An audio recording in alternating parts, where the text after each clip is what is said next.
you were on NPR and the New York Times, and you've talked about it's not about necessarily about finding common ground, but about finding neutral ground. And you talk about Hmm. the differences between the two, especially at this moment. Yeah, I think common ground, we usually mean, are we going to agree about big, important national issues?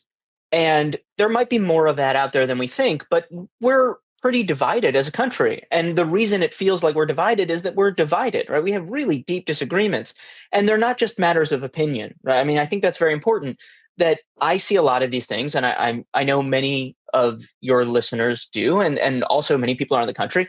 These aren't just matters of opinion, they're matters of right and wrong. And the tricky thing about democracy is people can say that and take opposite sides of the same issue. So you have to figure out how to resolve that.